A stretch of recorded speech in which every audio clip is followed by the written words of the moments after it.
Mi nombre es Georgina Rangel, yo trabajo en dos organizaciones, Servicios de Apoyo para la Paz y la Coalición contra el Tráfico Sexual de Mujeres y Niñas en América Latina y el Caribe. Tendré yo dos preguntas concretas. La primera es, la mafia tiene muchos negocios. ¿Cómo ha enfrentado el movimiento antimafia, si lo ha enfrentado, si lo ha tratado en particular o no, el negocio de la trata y la explotación sexual? Si lo ha tratado o no. Y la segunda, ¿cómo han trabajado la intolerancia dentro de los movimientos sociales o dentro de los partidos? En México pasa un fenómeno. Si yo voy a poner el ejemplo que no es tan así, pero bueno, si yo soy feminista autónoma, no me puedo reunir con las feministas institucionales. Si yo apoyo al ESME, entonces no puedo apoyar a los otros. Si los partidos, si soy priista, o sea, le saco los ojos a los del PRD y los del PRD a los del PAN, etcétera. ¿Cómo han trabajado el fenómeno de la intolerancia dentro del mismo movimiento, entre los sectores? Si lo han trabajado. Destacaban los fenómenos de similitud y diferencia entre México e Italia. Sin embargo, hay uno que compartimos, que es la alta concentración de medios electrónicos que a su vez generan espacios culturales. ¿Cómo ha enfrentado Italia legislativamente esta alta concentración de medios? Tenemos el caso de Silvio Berlusconi. ¿Cómo abordar este aspecto que finalmente incide en el campo simbólico, en el campo cultural, en el campo educativo de ambas sociedades? En el caso de México creo que es evidente y hemos tenido legislaciones un poco atoradas en materia de democratización de medios.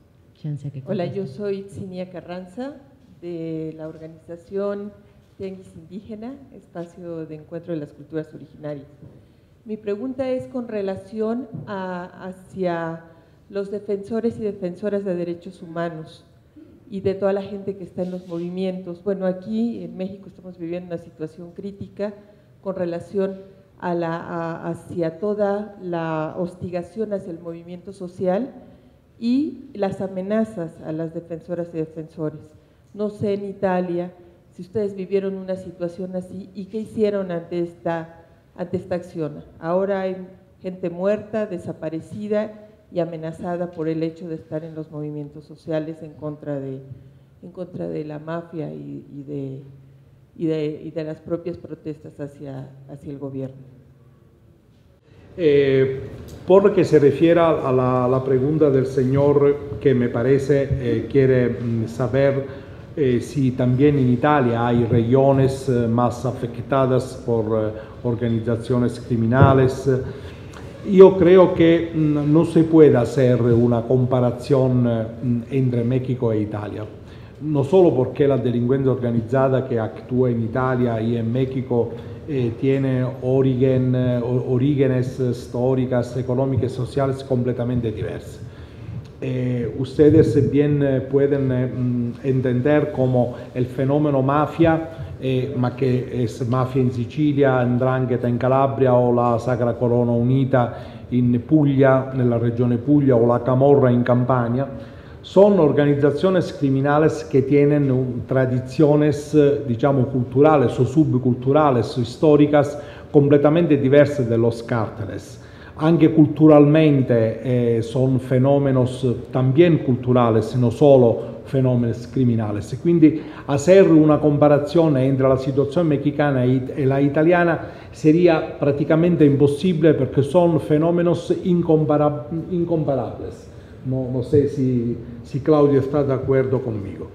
Y es claro que tenemos también en Italia algunas regiones que son caracterizadas por una presencia, direi, quasi histórica y endémica de las organizaciones que nombré antes. En Sicilia tenemos la mafia, el 'ndrangheta è tipicamente calabrese, la Sacra Corona Unita è un'organizzazione tipicamente della regione Puglia y la 'ndrangheta della Calabria e la Camorra napoletana. Las manifestaciones exteriores de estas organizaciones criminales no han alcanzado, al menos en los últimos años, el nivel de violencia de los cárteles mexicanos.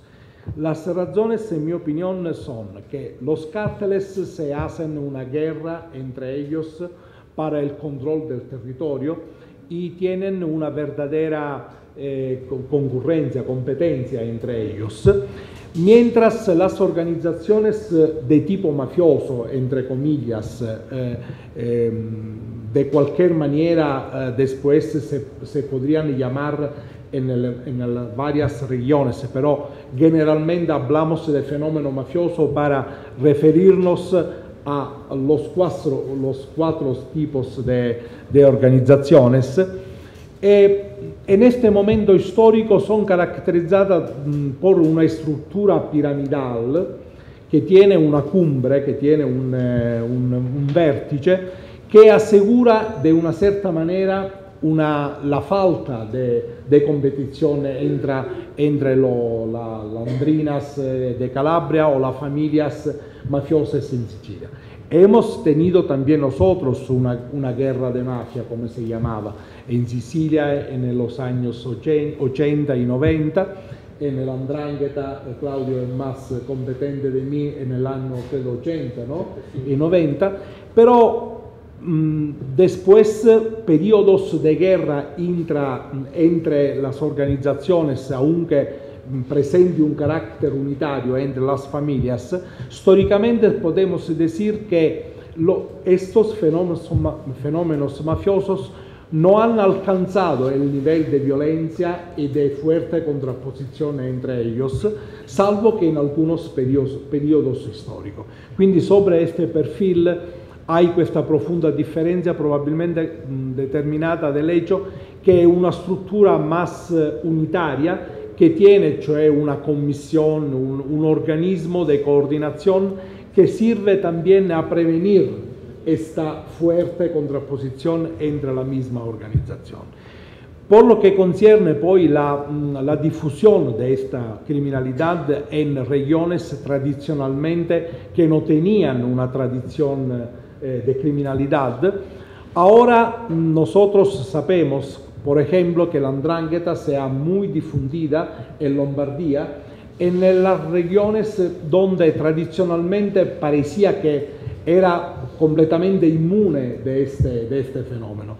Porque obviamente las organizaciones criminales que tienen, sobre todo las que tienen una liquidez, tienen una disponibilidad financiera, tienen el interés de conquistar los territorios donde se puede hacer recursos financieros, y el norte de Italia normalmente, como todos bien saben, son las regiones más ricas y donde hay mayores posibilidades de hacer inversiones de dinero de procedencia ilícita. Y por esto que en Piemonte, en Lombardía, en Liguria, regiones que tradicionalmente no tenían una cultura mafiosa y tampoco la presencia de organizaciones mafiosas, ahora en este periodo son afectadas de este fenómeno de infiltración de la economía ilegal en la economía legal. Esta es la profunda diferencia que yo me siento de hacer, de delinear entre la Italia y México. Sí, hay dentro del movimiento antimafia social, hay organizaciones que se ocupan particularmente de un trabajo con grupos de inmigrantes, por ejemplo, que sufren un problema de intolerancia racial. También en Calabria hay una realidad muy fuerte. Y con grupos que se ocupan de protección de las mujeres, del disfrutamiento sexual, que llega sobre todo del este de Europa en conexión con la mafia rusa y con la mafia de los Balcanes. Son parte de los problemas, pero no son modelos que podemos, yo creo, son tan particulares de una área estratégica, con connotaciones particulares, que no podemos decir que pueden funcionar también aquí, por ejemplo. El sistema es siempre el mismo, hacer un gran trabajo de sensibilización, informar a la gente que hay detrás de este fenómeno, por ejemplo. Eso es importante porque en el tiempo las mafias tienen una grande fuerza de mimetización social, de cultura de la mentira. Entonces, eso puede ser un buen trabajo que también aquí se puede hacer.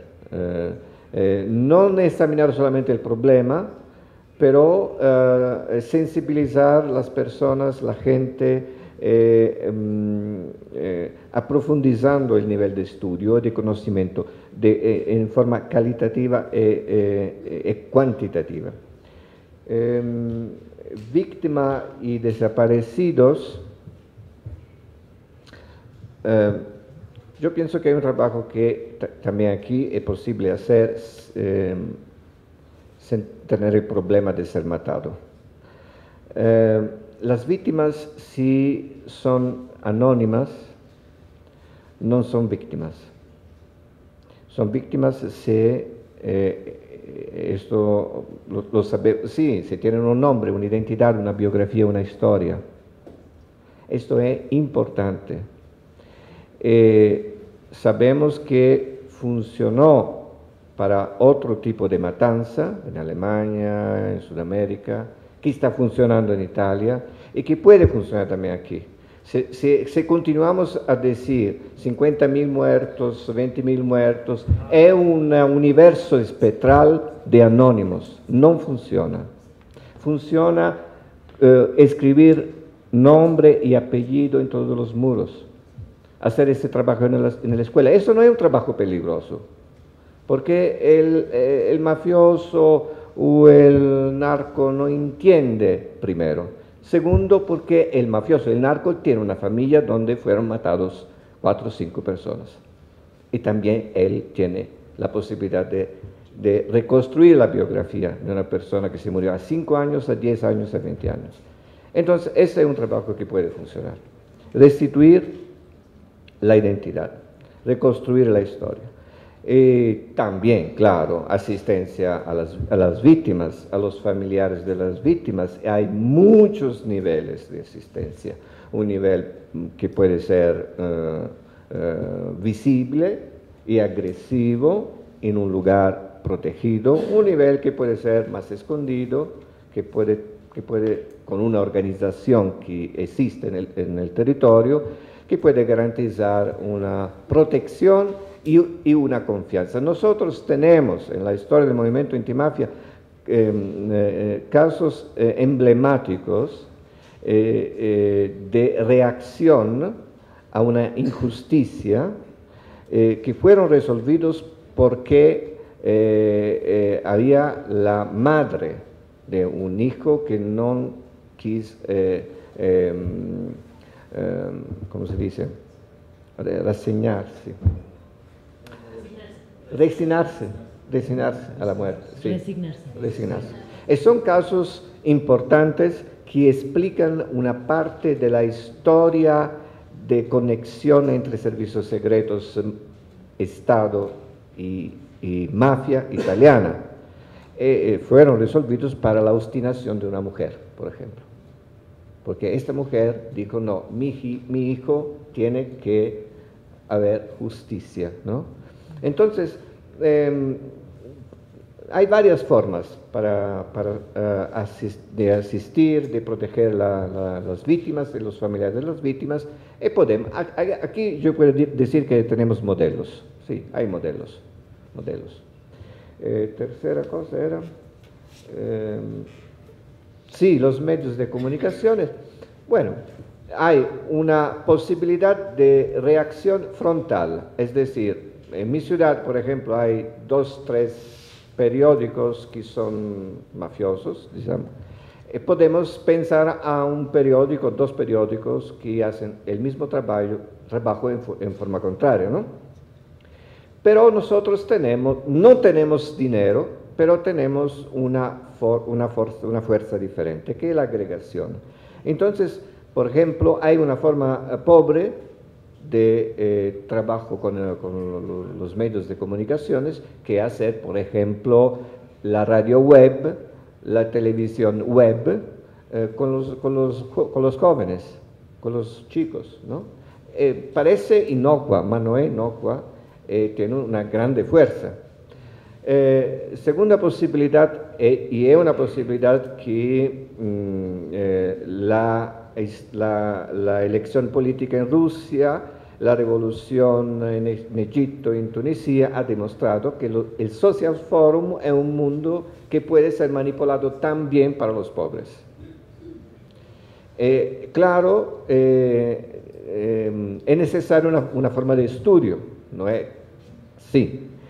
Pero también en forma agregativa, por ejemplo, nosotros hacemos oficinas para profundizar el estudio y la manipulación de la información con todas las formas de social forum, Facebook, Twitter, el mundo web. Eso funciona. Dos cosas, perdón.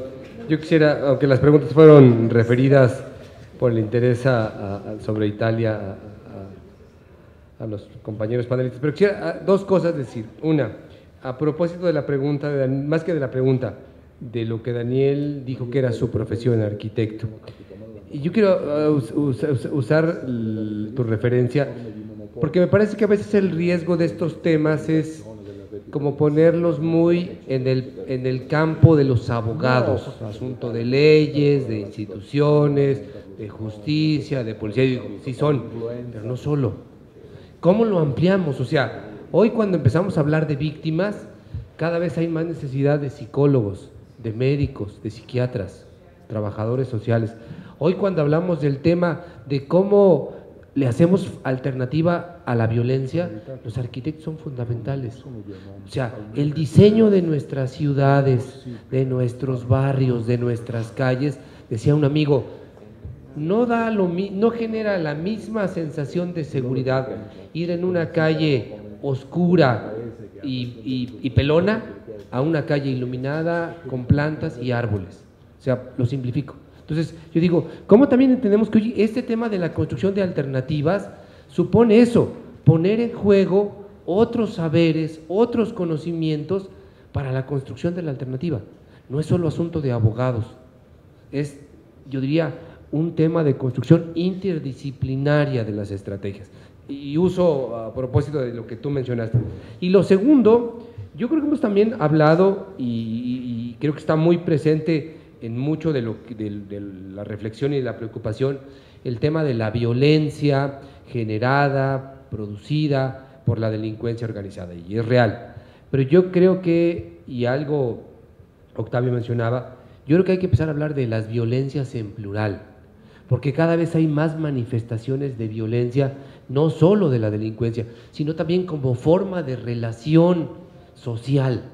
Y eso me parece que no lo podemos perder de vista, ¿no? Porque no es solo esa otra. O sea, yo creo que esa penetración que está haciendo la delincuencia está también llegando a estos espacios donde asuntos que de pronto se lograban resolver en las comunidades por los mecanismos propios, eso cada vez está más debilitado. O sea, y lo vemos, hay muchísimos ejemplos, comunidades indígenas o rurales que antes, a través de sus instituciones, de la mayordomía, de la fiesta o de las instituciones con cierta raíz indígena, permitían, o la estructura ejidal que permitía solución de ciertos conflictos, hoy todo eso se nos ha desdibujado, se nos ha debilitado, bien por la penetración de la delincuencia organizada, pero bien por otra problemática que son los intereses económicos.